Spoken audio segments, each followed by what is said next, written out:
Hello students, I am Naveen. Welcome to my YouTube channel basic maths on your tips. तो कैसे हैं आप सब लोग? आशा करता हूं कि आप अच्छे होंगे। तो इस वीडियो में हम शुरू करने वाले हैं mathematic basic CBSE sample question paper 2021 and 22 term 1। तो यहाँ पर हम सेक्शन ए करेंगे सबसे पहले। तो आइए शुरू करते हैं। देखिए, सबसे पहले इस क्वेश्चन में जो दिया है क्वेश्चन नंबर 1, इसमें है का box contain cards number 6 to 50। A card is drawn at random from the box. The probability that the drawn card has a number which is a perfect square like 4 9 is।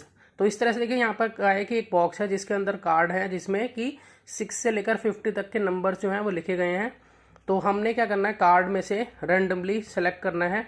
तो क्या probability होगी उस number को draw करने की जो कि perfect square हो। तो जैसे कि हम जानते हैं कि जो परफेक्ट स्क्वायर नंबर हैं वो कौन कौन से होते हैं। जैसे कि हमारा आ गया सबसे पहले 4, फिर उसके बाद क्योंकि 4 का अगर स्क्वायर रूट निकाले तो 2 होता है, फिर 9 का स्क्वायर रूट 3 होता है।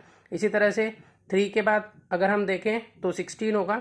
तो इस तरह से अब 6 से 50 के बीच में जितने भी परफेक्ट स्क्वायर नंबर हैं उनकी प्रोबेबिलिटी क्या होगी। तो हमें यहाँ पर इस क्वेश्चन में ये निकालना है। तो अगर हम देखें कि यहाँ पर जो 6 से 50 के बीच में जो परफेक्ट स्क्वायर नंबर होंगे वो हमारे होंगे जैसे कि 9, 16, 25, 36, 49। और 49 के बाद जो नंबर होंगे तो 50 को क्रॉस कर देंगे।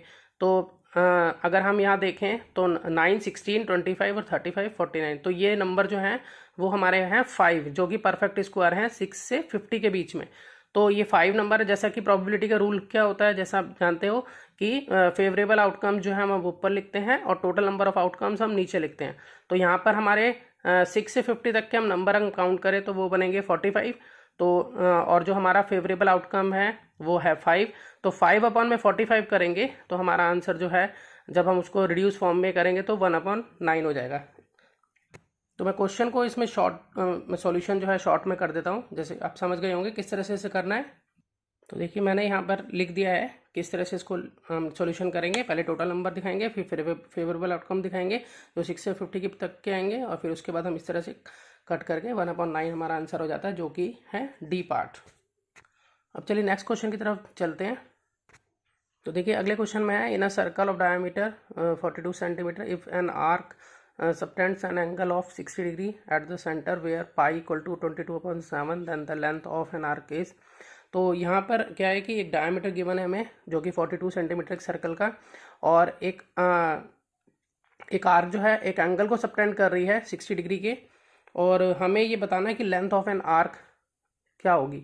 तो लेंथ ऑफ एन आर्क का फॉर्मूला जो होता है वो होता है θ/360 इंटू 2πr। तो जैसे कि डायमीटर गिवन है तो डायमीटर से हम रेडियस में बना लेंगे इसको /2 करके, और फिर उसके बाद लेंथ ऑफ एन आर्क का फॉर्मूला लगा देंगे तो हमारा आंसर इजीली आ जाएगा।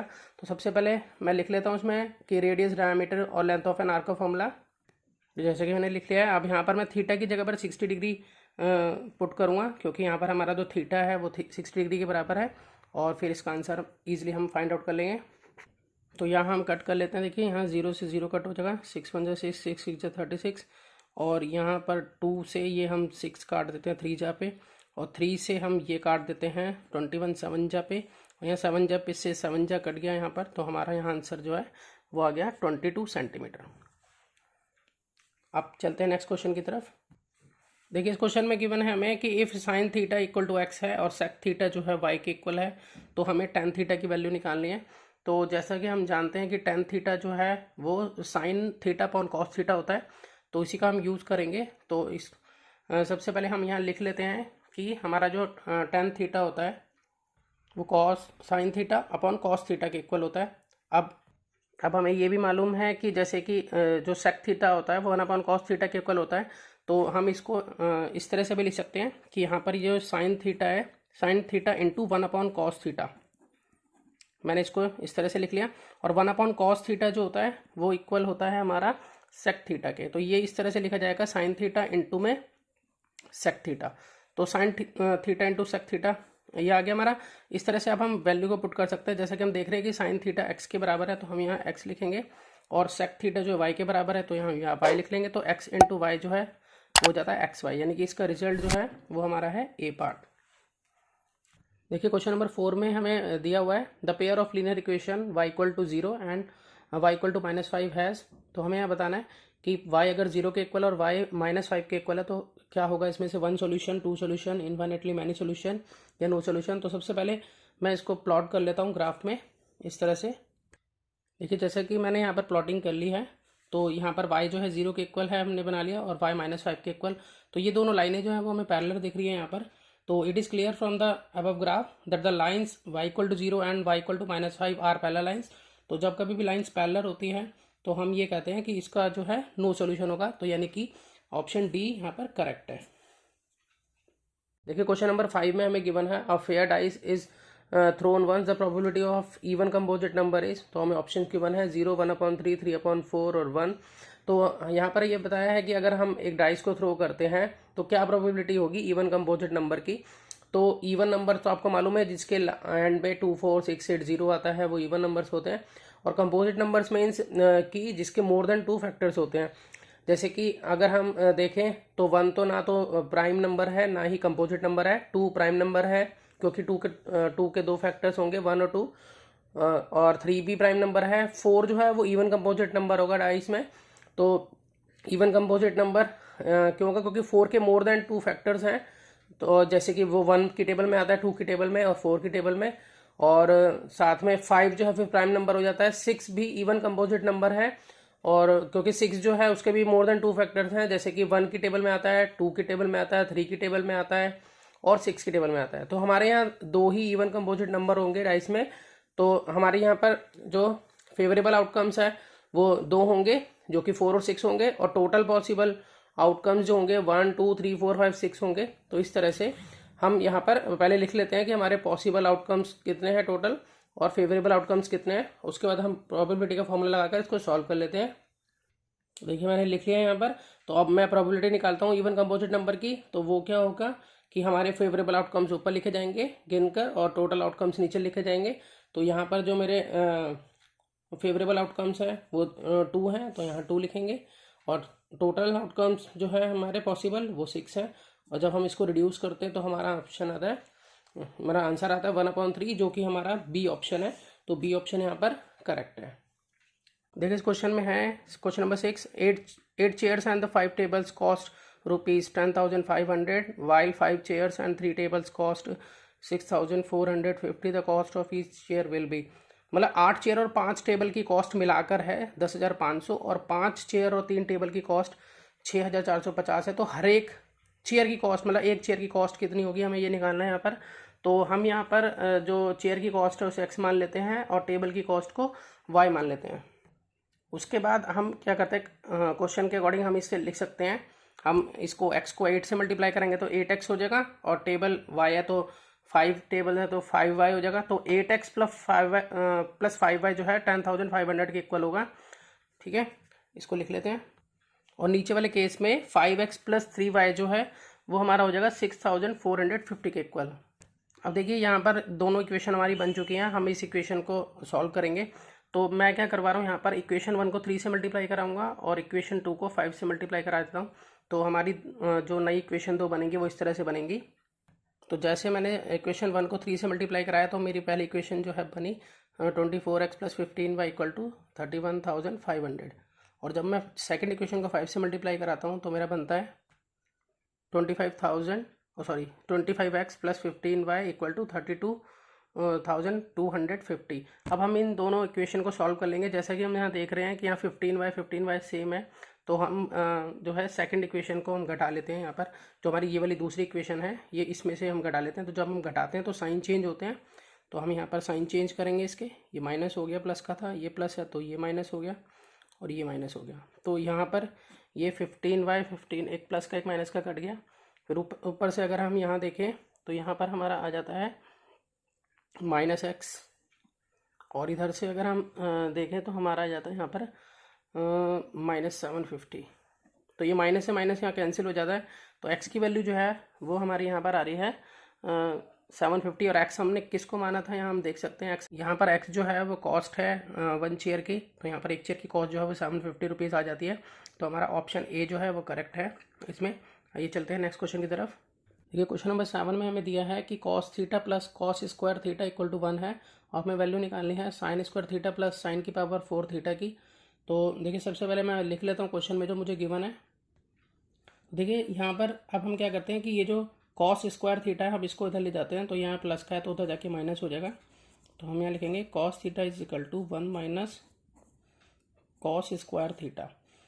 तो जो 1 माइनस कॉस स्क्वायर थीटा है वो साइन स्क्वायर थीटा के इक्वल भी होता है, तो मैं इसको लिख सकता हूँ कि 1 माइनस कॉस स्क्वायर थीटा जो है वो साइन थीटा के बराबर होता है, साइन स्क्वायर थीटा के। अब यहाँ पर देखिए सबसे पहले हमें जो हाँ क्वेश्चन में हमें निकालना है वो है sign square theta plus sign की पावर 4 थीटा, हमें इसकी वैल्यू निकालनी है। तो यहाँ पर हम देखें तो हमें साइन स्क्वायर दोनों में मिल जाएगा कॉमन, तो हम यहाँ ले लेते हैं साइन स्क्वायर थीटा। यहाँ ये पूरा कॉमन आ चुका है, यहाँ 1 बचा प्लस और यहाँ बचा साइन स्क्वायर थीटा। तो जो साइन स्क्वायर थीटा है वो कॉस थीटा के इक्वल भी है और 1 माइनस कॉस स्क्वायर थीटा के इक्वल है। तो साइन स्क्वायर थीटा की जगह पे मैं कॉस थीटा भी रख सकता हूँ, तो मैं यहाँ पर लिख लेता हूँ cos theta 1 plus cos theta. अब देखिए यहाँ पर कॉस थीटा को 1 से मल्टीप्लाई कराएंगे, फिर कॉस थीटा को कॉस थीटा से मल्टीप्लाई करेंगे, तो कॉस थीटा को 1 से मल्टीप्लाई करेंगे तो कॉस थीटा, फिर कॉस थीटा को कॉस थीटा से कराएंगे तो कॉस स्क्वायर थीटा। तो देखिए जैसे कि हमें ऊपर से मालूम चल रहा है, देखिए क्वेश्चन में cos theta plus cos square theta 1 के इक्वल है, तो यानी कि इस पूरे की जो वैल्यू है वो किसके इक्वल होगी, 1 के इक्वल होगी। तो ये वैल्यू 1 के इक्वल है, तो इसलिए हमारा ऑप्शन सी जो है वो राइट है। देखिए क्वेश्चन नंबर 8 में है the decimal representation of 23 upon में 2 की पावर 3 इंटू 5 की पावर 2 विल बी। अब ये जो हमें दिया हुआ है ये टर्मिनेटिंग है, ये जो डेसिमल रिप्रेजेंटेशन अगर हम करेंगे मतलब अगर हम इसको सॉल्व करेंगे तो हमारा जो आंसर आएगा वो टर्मिनेटिंग आएगा, नॉन टर्मिनेटिंग आएगा, या नॉन टर्मिनेटिंग रिपीटिंग आएगा, या नॉन टर्मिनेटिंग नॉन रिपीटिंग आएगा।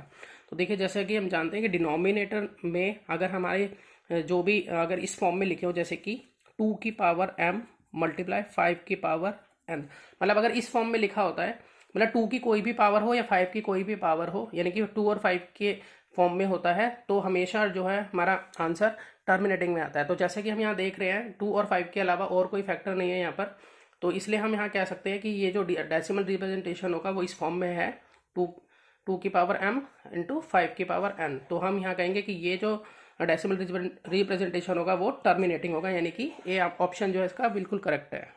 तो चलते हैं नेक्स्ट क्वेश्चन की तरफ। देखिए क्वेश्चन नंबर 9 में हमें एलसीएम निकालना है 2 की पावर 3 इंटू 3 की पावर 2 एंड 2 की पावर 2 इंटू 3 की पावर 2। तो जब कभी भी हम एलसीएम निकालते हैं तो हमें ये देखना होता है कि हमें वो लेना है जिसकी पावर ज़्यादा होती है। देखिए यहाँ पर 2 की पावर 3 है, यहाँ पर 2 की पावर 2 है, तो अगर हम देखें तो 2 की पावर 3 जो है वो हम वो लेंगे। एलसीएम में हम देखते हैं हाईएस्ट पावर जो है, तो यहाँ पर इन दोनों में से हमने सेलेक्ट किया 2 की पावर 3। अगर 3 की बात करें यहाँ पर तो 3 की पावर 2 है, यहाँ पर भी 3 की पावर 2 है, और जब हमारे पास दोनों तरफ 2 की पावर, एक में 2 की पावर 3, यहाँ पर क्वेश्चन गलत लिख दिया, यहाँ 2 की पावर 3 की पावर 3 होगा तब होगा। देखिए हमने एलसीएम जब निकालना है तो हमें ये देखना है कि दोनों में से जो पावर हाईएस्ट होती है हमें वो लेनी है। तो यहाँ 2 की पावर 3 है, यहाँ 2 की पावर 2 है, तो हम 2 की पावर 3 को लेंगे, और यहाँ पर 3 की पावर 2 है, 3 की पावर 3 है, तो दोनों में से देखें तो 3 की पावर 3 इसमें ये बड़ी होगी, तो यानी कि 2 की पावर 3 और 3 की पावर 3, यानी कि इसका हम ऑप्शन सी जो है वो हमारा इसका एलसीएम होगा। तो चलते हैं नेक्स्ट क्वेश्चन की तरफ। देखिए क्वेश्चन नंबर 10 में हमें दिया है HCF of 2 number is 18 and their product is 12,960 और देयर एलसीएम विल बी। तो एलसीएम पूछा है, जैसा कि हमें मालूम है एक फॉर्मूला होता है कि HCF इंटू एलसीएम जो है वो प्रोडक्ट ऑफ 2 नंबर के इक्वल होता है, और वो जो 2 नंबर है वो हम ए और बी मान लेते हैं। तो हम यहाँ फॉर्मूला लिख लेते हैं पहले इसका।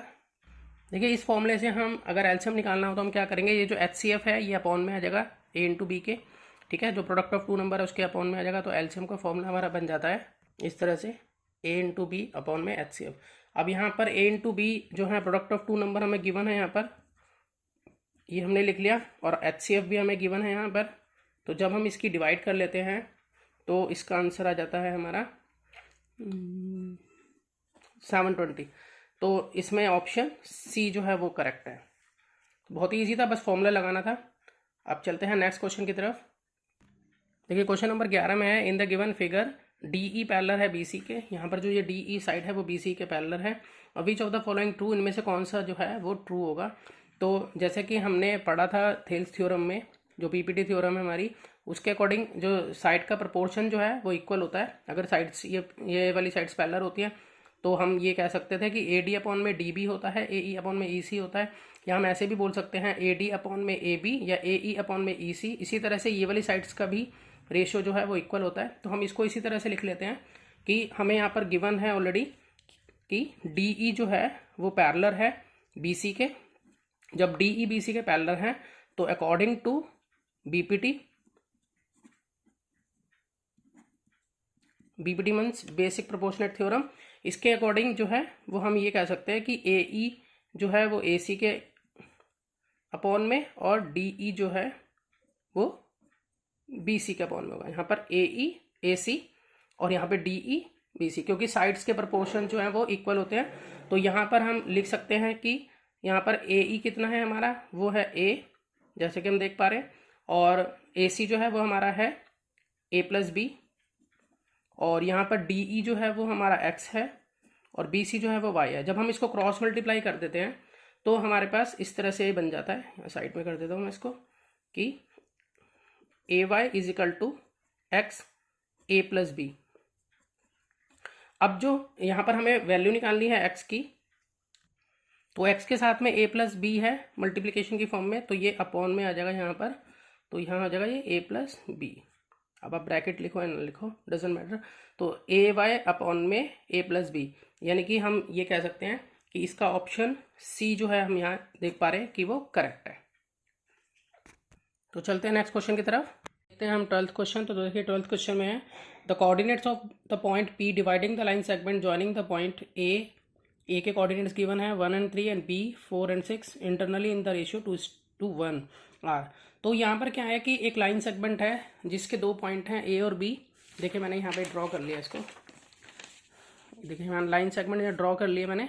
यहाँ पर ये लाइन सेगमेंट AB है, तो एक इसके दो पॉइंट हैं A और B, और इसके जो कोऑर्डिनेट्स हैं वो गिवन है हमें यहाँ पर। इसके कोऑर्डिनेट्स 1 3 है, इसके 4 6 हैं। तो ये P जो पॉइंट है वो इस पूरी लाइन को 2:1 रेशो में डिवाइड कर रहा है। तो इसमें जो हमारा जो रेशो है उसको हम M1 M2 हम मानेंगे, और ये हमारा A के जो कोऑर्डिनेट्स है X1 Y1 और P के कोऑर्डिनेट्स को X2 Y2। तो हम इसमें सेक्शन फॉर्मूला अप्लाई करेंगे जिससे हमें P के कोऑर्डिनेट्स जो है वो मालूम चल जाएंगे, ठीक है।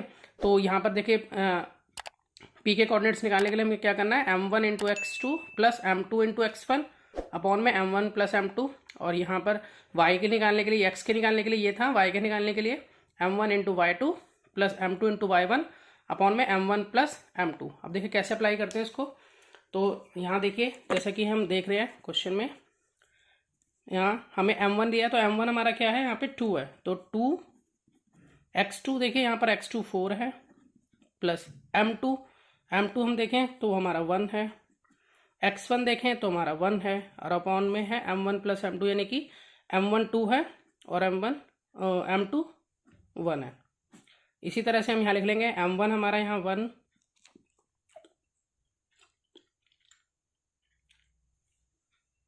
सॉरी M1 हमारा है 2 और Y2 जो है वो है 6 प्लस फिर M2 है हमारा 1 और Y1 जो है वो हमारा 3 है, और यहाँ पर M1 प्लस M2 यानी कि 2 प्लस 1। तो यहाँ हम मल्टीप्लाई कराते हैं, 2 4 जा 8, 8 प्लस 1 अपॉन में 2 प्लस 1 हो गया 3, यहाँ 2 6 जा 12, 12 प्लस 3 अपॉन में 3, 2 प्लस 1 3 हो गया। अब यहाँ पर हम सॉल्व कर लेते हैं।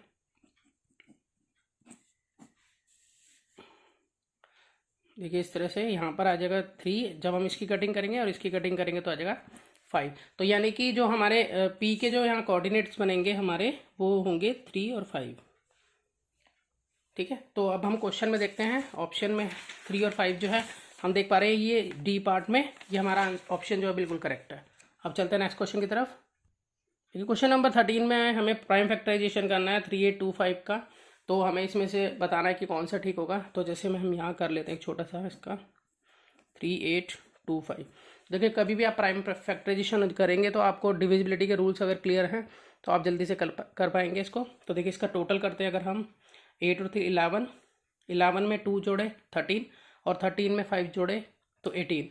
तो इसका टोटल जो है वो 18 आ रहा है। और जिस किसी का अगर सारी डिजिट का सम अगर 3 से डिविजिबल होता है तो वो डिजिट वो पूरा नंबर भी वो डिविजिबल होता है। तो मतलब ये 3 से जा सकता है। तो मैं 3 से इसको डिवाइड कर लेता हूँ। 3 1 जा 3, 3 2 जा 6, 3 7 जा 21, और 3 5 जा 15। अब हम आगे इसको करते हैं, फिर 3 से जा रहा है ये, 3 4 जा 12, 3 2 जा 6 और 3 5 जा 15। अब ये देखें अगर हम, तो ये 5 से जा रहा है अब, क्योंकि अगर हम टोटल करते हैं तो 5 और 2 7, 7 और 4 11, तो 11 तो 3 की टेबल में नहीं आता, तो इसलिए ये 3 से तो जाएगा नहीं। अब इसके लास्ट में 5 आ रहा है, जिस भी नंबर के जो ये वाली डिजिट है अगर 0 या 5 हो तो 5 से जा सकती है, तो ये 5 से जाएगा भी। तो 5 8 जा, और उसके बाद ये फिर दोबारा से 5 से जा सकता है, तो हम इसको करेंगे 5 1 जा और 5 7 जा। अब ये 17 जो है वो प्राइम नंबर है, तो 17 से ही जाएगा ये, तो यहाँ पर 17 1 जा 17। तो यहाँ हम देख रहे हैं कि 3 इंटू 3, यहाँ 3 का स्क्वायर, 5 इंटू 5 मतलब 5 का स्क्वायर इंटू 17। तो यहाँ पर अगर हम चेक करते हैं तो इसका ऑप्शन जो है ये सी में देखिए, सी पार्ट, 3 की पावर 2, 5 की पावर 2 और 17, तो ये हो गया 3 की पावर 2, 5 की पावर 2, 17। तो सी ऑप्शन इसका बिल्कुल करेक्ट है। तो चलते हैं नेक्स्ट क्वेश्चन की तरफ। देखिए क्वेश्चन नंबर 14 में हमें क्या गिवन है, in the given figure below AD 4 centimetre, BD 3 centimetre and CB 12 centimetre, then cot theta किसके इक्वल होगा, हमें बताना है यहाँ पर। तो यहाँ पर मैंने मेंशन कर दिया कि AD 4 है, BD 3 है और CB जो है वो 12 है। तो अगर हम देखें तो इसमें ट्राइंगल ABD, देखिए ABD वाला जो ट्राइंगल है ये एक जो है राइट एंगल ट्राइंगल है। तो राइट एंगल ट्राइंगल के अंदर हम पाइथागोरस थ्योरम अप्लाई कर सकते हैं।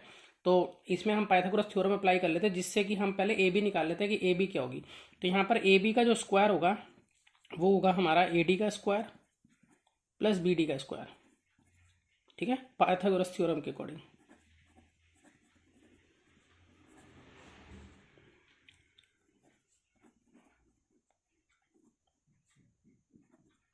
अब उसके बाद यहाँ पर देखिए AD जो है वो 4 सेंटीमीटर दे रखी है, BD जो है वो 3 सेंटीमीटर दे रखी है।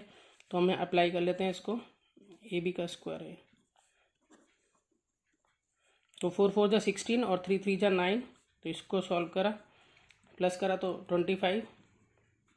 तो AB का स्क्वायर जो है यहाँ पर ये रूट यहाँ बन जाएगा, स्क्वायर इधर शिफ्ट होगा तो ये हो गया 5। AB की वैल्यू जो है हमारी आ गई 5। अब उसके बाद हमें कॉट थीटा निकालना है यहाँ पर, ठीक है, यहाँ हमें निकालना है कॉट थीटा। तो कॉट थीटा जो होता है वो होता है बेस अपॉन में परपेंडिकुलर, ठीक है। अब यहाँ पर करना है हमें, बेस हमारा कौन सा है, अगर हम बेस देखें तो हमारा बेस जो है यहाँ CB है, ठीक है, और हमारा जो परपेंडिकुलर है वो है AB, ठीक है। तो यहाँ पर इसमें देखिए यहाँ ये आ गया तुम्हारा बेस और AB तुम्हारा आ गया परपेंडिकुलर। तो ये हमारा 12 जो है गिवन है यहाँ पर, और AB हमने अभी अभी निकाला है 5। तो इस तरह से हमारा आंसर जो बनता है 12/5 बनता है, जो कि कॉट थीटा की वैल्यू होगी। यहाँ पर हम कॉट थीटा की वैल्यू अगर हम देखें तो हमारा ऑप्शन जो है वो D ऑप्शन करेक्ट है। तो चलते हैं नेक्स्ट क्वेश्चन की तरफ। देखिए इस क्वेश्चन में ABCD एक रेक्टेंगल है, इसमें हमें फाइंड आउट करनी है एक्स और वाई की वैल्यू को। तो जैसे कि हमें मालूम है कि जो रेक्टेंगल होता है उसकी अपोजिट साइड्स होती है इक्वल। तो जब अपोजिट साइड्स इक्वल होती है तो हम यहाँ ये कह सकते हैं कि जो x माइनस वाई है वो 8 के बराबर है और x प्लस वाई जो है वो 12 के बराबर है। तो मैं इसे लिख लेता हूँ पहले कि x प्लस वाई जो है वो 12 के बराबर होगा और x माइनस वाई जो है वो 8 के बराबर होगा। ऐसा इसलिए क्योंकि अपोजिट साइड जो है इक्वल है। मैं शॉर्ट में कर रहा हूँ इसलिए मैं सारी चीज़ें मेंशन नहीं कर रहा हूँ, ठीक है। अब उसके बाद अगर हम इन दोनों इक्वेशन को ऐड कर देते हैं तो जब हम इसको ऐड करेंगे तो ये तो कैंसिल हो जाएगा, यहाँ 2x हो जाएगा और यहाँ जो है प्लस होके 20 हो जाएगा। तो x की वैल्यू जो है वो आएगी 20/2 यानी कि 10 जो है वो x की वैल्यू आ गई हमारी। और फिर हम इसको पुट कर देंगे किसी भी एक इक्वेशन के अंदर, जैसे कि x प्लस वाई जो है अगर 12 है तो x की वैल्यू 10 है, तो हम y की वैल्यू को ईजिली हम निकाल सकते हैं। तो 12 माइनस 10 यानी कि y की वैल्यू 2 हो गई। तो यानी कि x की वैल्यू 10 और y की वैल्यू 2। तो हम इसके अंदर आंसर देखते हैं तो 10 और 2 ये हमारा ए पार्ट जो है वो बिल्कुल करेक्ट है। जब आप पेपर में अगर करेंगे तो आप पूरा मेंशन करेंगे कि अपोजिट साइड से इक्वल है, इसलिए हमने यहाँ इक्वेशन बनाई और फिर उसके बाद आगे।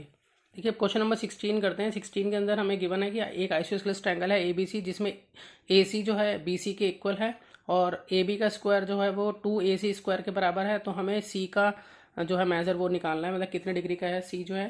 तो जैसे कि हमें क्वेश्चन में यहाँ गिवन है, सबसे पहले मैं वो लिख लेता हूँ कि यहाँ पर हमें गिवन है कि ए सी जो है वो बी सी के इक्वल है और साथ में जो ए बी का स्क्वायर है वो 2AC स्क्वायर के बराबर है। तो अगर हम इसके, ये फर्स्ट मान लेता हूँ, ये सेकंड मान लेता हूँ, और सेकंड के अकॉर्डिंग अगर मैं चलता हूँ आगे, ठीक है, तो क्वेश्चन में हमें यहाँ गिवन है कि ए बी का स्क्वायर जो है वो 2AC स्क्वायर के बराबर है। तो 2AC स्क्वायर को हम ऐसे भी लिख सकते हैं, किस तरह से, कि AC का स्क्वायर प्लस AC का स्क्वायर और AB का स्क्वायर एज इट इज लिख दिया मैंने, इसको खोल के लिख दिया। अब यहाँ पर जो है वो हमें मालूम है कि जो AC का जो स्क्वायर है यहाँ पर, वो AC जो है वो BC के बराबर है। तो यहाँ AC को मैं BC कर लेता हूँ, मतलब ये जो AC है AC BC के बराबर है, तो यहाँ इसको मैं BC का स्क्वायर भी लिख सकता हूँ, AC को। और अब अगर हम यहाँ पर देखें तो हमारे पास ये एक पाइथागोरस थ्योरम के अकॉर्डिंग ये बन जाता है कि AB का स्क्वायर जो है वो AC का स्क्वायर प्लस BC का स्क्वायर है।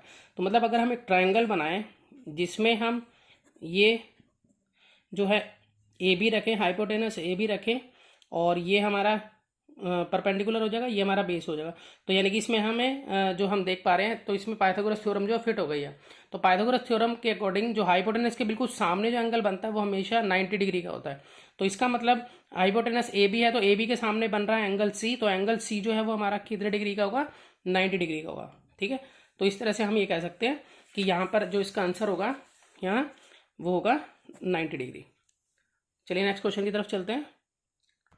देखिए अगले क्वेश्चन में हमें दिया है कि -1 is a zero of polynomial P X X square minus 7x minus 8 then the other zero is, मतलब एक जीरो -1 है, तो हमें इस पोलिनोमियल की दूसरी जीरो बतानी है, मतलब इसका दूसरा सोल्यूशन क्या होगा।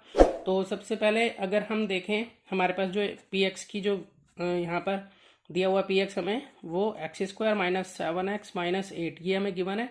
तो जो सम ऑफ जीरो होता है वो क्या होता है, आपको मालूम है क्या होता है सम ऑफ जीरो, वो होता है -b/a। तो यहाँ पर -b/a के अकॉर्डिंग अगर हम यहाँ देखें तो यहाँ a प्लस बी जो है यानी कि सम ऑफ जीरो, तो वो है हमारा जो b की वैल्यू है वो देखें यहाँ पर, ये b की वैल्यू -7 है, तो यहाँ -7 रखेंगे, और a की वैल्यू क्या है, कुछ नहीं आ गया यहाँ पर, तो 1 है। ठीक है, तो इस तरह से हमारे जो वैल्यू बन जाती है वो बन जाती है +7, तो a प्लस बी जो है वो +7 के इक्वल आ गया। अब हम यहाँ पर इसको सॉल्व आउट कर लेते हैं इस जगह पर, कि जब a प्लस बी जो है वो 7 के इक्वल है, तो जिसमें से हमें एक जीरो तो मालूम है, एक जीरो क्या है -1, तो मैं इसमें से एक जीरो जो है वो -1 a इसको मान लेता हूँ और b की वैल्यू निकाल लेता हूँ। यहाँ -1 प्लस b इक्वल टू 7, तो b इज इक्वल टू 7 + 1 यानी कि 8, तो b की वैल्यू जो है वो 8 आ जाती है इस तरह से, क्योंकि एक जीरो पता थी, हमने दूसरी जीरो निकाल ली, क्योंकि a प्लस बी दोनों ही ये जीरो है हमारे यहाँ पर। तो चलते हैं नेक्स्ट क्वेश्चन की तरफ। क्वेश्चन नंबर 18 में ये कहा गया है कि in a throw of a pair of dice the probability of same number on each dice is. तो यहाँ पर बताया कि अगर हम दो डाइस फेंकते हैं तो सेम नंबर आने की जो प्रोबेबिलिटी होगी वो क्या होगी।